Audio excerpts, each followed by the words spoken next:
MPS 003 का 1.5 का ये का पहला भाग है, समाजवाद का बोध। तो इसके अंतर्गत हम लोग देखते हैं कि अक्टूबर 1917 में बोल्शेविक क्रांति हुई, जिसके प्रति कि भारत में भी समाजवाद के प्रति आकर्षण बढ़ा, उसकी ओर रुचि बढ़ी और यही कारण रहा कि छोटे-छोटे समाजवादी समूह विभिन्न शहरों में उभरने लगे। थोड़ा-सा यहाँ पर जान लें कि 1917 की बोल्शेविक क्रांति की कहानी क्या है? तो यह अपने देश में नहीं घटी थी, बल्कि यह सोवियत संघ में घटी थी यह कहानी और यह क्रांति हुई थी। बोल्शेविक एक समूह था, बड़े समूह के रूप में और उनके द्वारा क्रांति की गई थी। इसलिए क्रांति की गई थी कि उस समय तक रूस में राजा होता था, सम्राट कहलाता था और रूस का सम्राट जार कहलाता था। जार निकोलस द्वितीय का शासन था, वो कहीं न कहीं स्वेच्छाचारी हो गया था और उसी स्वेच्छाचारी शासन का अंत किया गया था 1917 में, जिसके कारण कि उसे बोल्शेविक क्रांति कहा जाता है। और उसके बाद सोवियत संघ समाजवादी गणराज्य की स्थापना होती है, कम्युनिस्ट सरकार की स्थापना होती है। समाजवादी व्यवस्था के माध्यम से सामाजिक, आर्थिक, राजनीतिक समानता लाने का प्रयास किया जाता है और उस समय जो सामाजिक व्यवस्था थी वहाँ कुलीन के रूप में, उच्च मध्य वर्ग के रूप में, किसान के रूप में, तो कुलीन और उच्च मध्य वर्ग का तो शोषण नहीं होता था, लेकिन जो किसान के रूप में थे उनका शोषण होता था। यही कारण है कि व्यापक पैमाने पर वहाँ क्रांति हुई और समाजवाद लाई गई, सामाजिक, आर्थिक, राजनीतिक समानता की आकांक्षा लिए और उससे प्रभावित होकर अपने देश में भी समाजवाद के प्रति रुझान बढ़ा। यहाँ पर हम देखते हैं कि जो बातें कही गई है कि सोवियत समाजवादी गणराज्य संघ द्वारा प्रथम पंचवर्षीय योजना का समाप्ति के बाद भारत में भी उसी संदर्भ में नियोजन हेतु एक उमंग भरने का कार्य हुआ। तो यह समझ लें कि प्रथम पंचवर्षीय योजना, सोवियत संघ का प्रथम पंचवर्षीय योजना 1928 से 1932 तक चला था। उस समय रूस के शासक थे स्टालिन। स्टालिन भी दुनिया के स्तर पर, विश्व के स्तर पर एक कठोर शासक के रूप में जाना जाता है। 1922 से 1953 तक वे सोवियत संघ पर शासन करते रहे और यह कहानी है 1928 से 1932 की।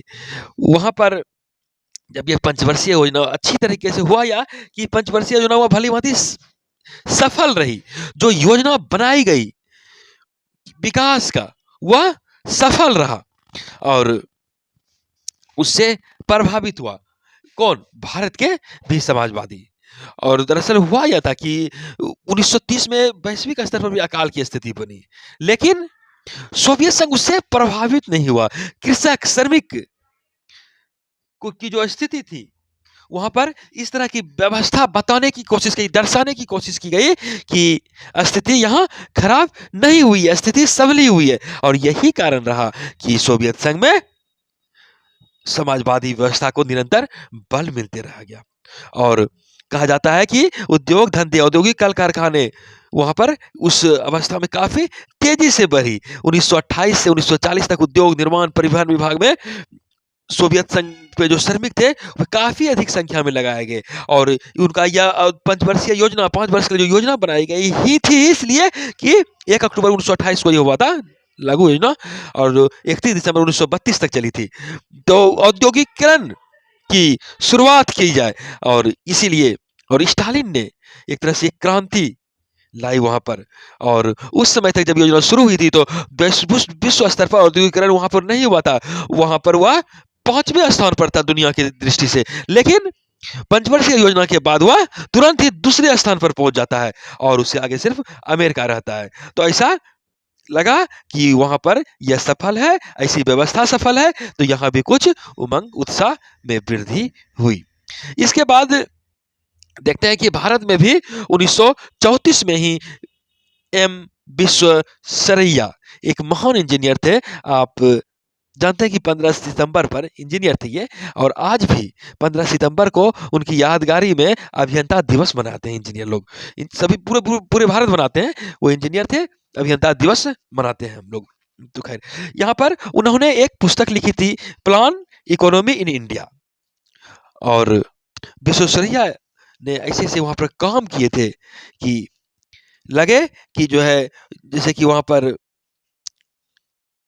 1900 बम्बई प्रेसिडेंसी में एक सिंचाई और विद्युत परियोजना की बात हुई थी, तो वहाँ उन्होंने सफलतापूर्वक उन्हें अंजाम दिया था और उन्होंने यह भी उस समय कहा था नदी के संदर्भ में कि कावेरी नदी हो, तो उसका जल का जो है दुरुपयोग नहीं किया जाए। इसके लिए उन्होंने भी बातें कही थी और उनकी योजना विश्वेश्वरैया योजना को हालाँकि किसी भी तरह का समाजवादी योजना नहीं कहा जा सकता है, लेकिन इन्होंने भी एक उम्मीद ज़रूर जगा दी थी। उसके बाद हम देखते हैं कि 1934 में कांग्रेस पार्टी के भीतर समाजवादी पार्टी का गठन हुआ।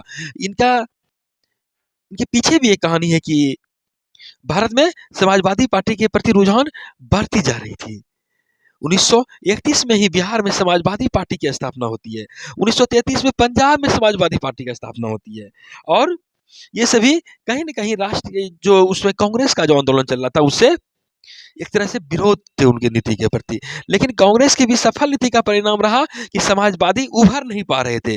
प्रथम विश्व युद्ध के बाद से ही समाजवाद का ये लोग प्रचार कर रहे थे। लेकिन उसके बाद देखते हैं कि कांग्रेस द्वारा उस समय एकमात्र बड़ी पार्टी के रूप में थी कांग्रेस। उन्होंने सविनय अवज्ञा आंदोलन चलाया और इस तरह कई एक क्रांति लाए उन्होंने आंदोलन चलाए जिसके माध्यम से लोग उनसे जुड़े रहे। हालाँकि सोवियत संघ में भी जो आर्थिक संकट से वो निपट गए थे और एक तरह से सफलता का झंडा लहरा रहा था, तो इस कारण से भारतीय जो कुछ राष्ट्रभक्त लोग थे, वे समाजवाद के प्रति आकर्षित हो रहे थे। यहाँ पर हम देखते हैं कि 1934 में ही कांग्रेस से, उनकी विचारधारा से अलग भावना रख करके एक लोग समाजवादी इसलिए लोग समाजवादी पार्टी बना लेते हैं और इसमें जो नेता होते हैं जयप्रकाश नारायण होते हैं, नरेंद्र देव का नाम आता है, राम मनोहर लोहिया का नाम आता है, मीनू मसानी का नाम आता है, कमला देवी चट्टोपाध्याय, यूसुफ मेहर अली, अच्युत पटवर्धन, अशोक मेहता आदि इन लोगों का नाम आता है। तो इन लोगों ने एक समाजवादी पार्टी बना ली और यह कहीं न कहीं गांधी जी की नीति के विरोध में थे। तो और यही कारण रहा कि उन लोग गांधी जी ने भी कहा कि ये सफर जवाहरलाल नेहरू का भी समर्थन है, तो हम यहाँ पर कांग्रेस में नहीं रहेंगे और कांग्रेस से ही गांधी ने त्यागपत्र दे दिया। उसके बाद देखते हैं कि 1935 में भारत में भारतीय कम्युनिस्ट पार्टी बनाई जाती है। हालांकि तो इसके बाद इस ब्रिटिश सरकार ने इस पर प्रतिबंध लगा दिया। वैसे अगर कम्युनिस्ट पार्टी की स्थापना को अगर हम देखें तो भारतीय कम्युनिस्ट पार्टी की स्थापना 26 दिसंबर 1925 को हुई थी, कानपुर में हुई थी। इसकी स्थापना एम.एन. राय ने की थी और एम.एन. राय के साथ अवनी मुखर्जी, मोहम्मद अली और शफीक सिद्दीकी जैसे नेता थे। हालांकि बाद में हम यह भी देखते हैं कि इस पर प्रतिबंध लगा दिया गया ब्रिटिश सरकार द्वारा और कुछ ऐसी परिस्थिति बनी कि अधिकांश विरोध की जो बातें ये लोग करते थे, तो और सोशलिस्ट पार्टी भी यहाँ एक विरोध का केंद्र बन गया था। तो अधिकांश कम्युनिस्ट की जो लोग थे वे लोग कांग्रेस सोशलिस्ट पार्टी में ही मिलकर फिर काम करना शुरू कर दिए थे। यहाँ पर नेहरू जी का बात देखें तो नेहरू ने भी 1928 में समाजवाद के प्रति बड़ी श्रद्धा दिखाई थी। समाजवाद के प्रति नेहरू का भी जो आकर्षण हुआ, इसका भी एक कारण था कि नेहरू ने कैम्ब्रिज विश्वविद्यालय में पढ़ाई की थी। वहाँ वे फेबियनवाद के संपर्क में आए थे। समाजवादी भावना वहीं से उनका आने लगा था। उसके बाद कार्ल मार्क्स का भी उन्होंने अध्ययन किया, यूरोप का दौरा किया। 1926-27 में तो वे रूस जाते हैं, सोवियत से रूस जाते हैं और वहाँ साम्यवादी विचारों का काफ़ी अधिक इन पर प्रभाव भी पड़ता है। और यहाँ पर हम यह भी देखते हैं कि यही कारण रहा कि संविधान सभा के गठन तक नेहरू मार्क्सवादी रुझान को पूर्णतः त्याग नहीं सके और हालांकि कुछ-कुछ इन्होंने व्यावहारिकता को अपनाया और अपने देश को नए स्वरूप में गढ़ा। लेकिन नेहरू ने समाजवादी आदर्शों का अपने रूप में इन्होंने अपने देश में ढाला। अपने आदर्श को लेकर कभी एक तो किसी तरह की कट्टरता के रूप में ये नहीं जाने जाते हैं, बल्कि व्यावहारिक ढंग से इन्हें मूर्त स्वरूप प्रदान किया। उन्होंने उन वास्तविक समस्या को समझा, सामाजिक जीवन को समझा और सिद्धांत से ज़्यादा उन्होंने व्यावहारिकता को अपनाया। वे एक प्रतिबद्ध समाजवादी के रूप में तो दिखते हैं, लेकिन वे इसके साथ-साथ लोकतंत्र के आदर्श को भी अपनाते हैं, मानते दिखते हैं। जनता की आर्थिक बेहतरी को उन्होंने हमेशा सर्वोपरि माना। उनका मानना भी था नेहरू का कि लोकतांत्रिक संविधान आर्थिक समानता के रूप में भी होनी चाहिए। यह नहीं रहेगा तो फिर नहीं हो सकता है।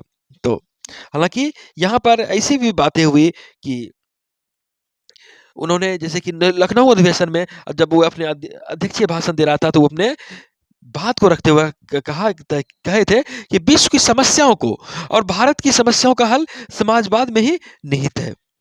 और कई कांग्रेस पार्टी में भी कई बात मतभेद हो गए उनके विचार को लेकर, विशेष करके सरदार वल्लभ भाई पटेल के साथ उनका मतभेद हो गया था और पूंजीवाद की भावना, समाजवाद की प्रकृति के साथ उनके मतभेद दिखते हैं। और यही कारण था कि जब कांग्रेस का अधिवेशन हो रहा था फैजपुर में 27-28 दिसंबर 1936 को फैजपुर में, तो वहां पर अध्यक्ष पद के लिए पटेल और नेहरू दोनों आए थे। प्रतिस्पर्धा का वातावरण था, लेकिन नेहरू ने जब कहा कि समाजवाद की अपनी बातें कही कि यह सिर्फ सैद्धांतिक घोषणा पत्र नहीं है, हम वास्तविक में चाह क्या रहे, तो फिर पटेल वहां पर से फिर वापस हो गए थे। हालांकि इस सामाजिक मुद्दे पर दोनों की सहमति रहती थी, समाजवादी मुद्दे पर सहमति थी। अब देखते हैं कि चंपारण या बारदोली में किसान का संग्रह हुआ, तो वहां पर भी दोनों एक मत ही था, दोनों ने सत्याग्रह का समर्थन किया था। और कुछ लोग तो यह भी कहते हैं कि संविधान में समाजवादी तत्व आता, लेकिन पटेल चाहते थे आए, नेहरू नहीं चाहते थे, और इसी कारण नहीं आ सका। पटेल के रूढ़िवादी प्रभाव के कारण ही ये वो मुखर नहीं हो पा रहे थे। और नेहरू ने कहा था कि उनकी इच्छा का सम्मान करने के कारण ही संविधान के उद्देश्य में प्रस्ताव में समाजवाद का जिक्र नहीं किया, ऐसी भी बातें कही जाती है। हालांकि कालांतर में ऐसी व्यवस्था की गई अपने देश में। आप देखते हैं कि समाजवादी आग्रह को स्थान दिया गया, एक लोकतांत्रिक संविधान को रचा गया, ताकि भविष्य के में देश के जो नागरिक हो वो अपनी जरूरत के मुताबिक, अपनी आवश्यकता के मुताबिक, अपनी इच्छा के मुताबिक अपना विकास कर सके और देश को एक समाजवादी रंग में रंगा जा सके। और संविधान की रचना अपनी मानवतावादी, अपनी सामाजिक अवधारणा, अपनी लोकतांत्रिक विचारधारा के तमाम आदर्श को अपनाते हुए की भी गई है। और ऐसी बातें कही जाती है कि नेहरू ने, जो संगठित कामगार थे, श्रमिक थे और किसान थे, इन दोनों का गठबंधन बनाकर व्यापक स्तर पर साम्राज्यवादी ताकत के विरुद्ध लड़ने के लिए एक संयुक्त मोर्चा बनाने का भी आह्वान किया था। अब देखते हैं 1.5.1 योजना का विचार। तो यहाँ पर ऐसा हम कह सकते हैं कि जो योजना बनाने की बात हुई, नियोजन की बात होती है, प्लान बनाने की बात होती है, तो ये 1934 में भारत में लोकप्रिय हुआ। और देखते हैं कि जवाहरलाल नेहरू के बाद कांग्रेस अध्यक्ष के रूप में भारतीय राजनीतिक पटल पर जो एक युवक सामने आता है, वो होता है सुभाष चंद्र बोस। उन्होंने राष्ट्रीय योजना समिति का गठन किया। भारत के लिए राष्ट्रीय योजना विकसित करने का पहला प्रयास का श्रेय 1938 में सुभाष चंद्र बोस ने किया था। और सुभाष चंद्र बोस ने, जवाहरलाल नेहरू इसके अध्यक्ष थे। और यहाँ पर एक और विद्वान थे, प्रोफेसर केटी शाह, उसके सचिव थे।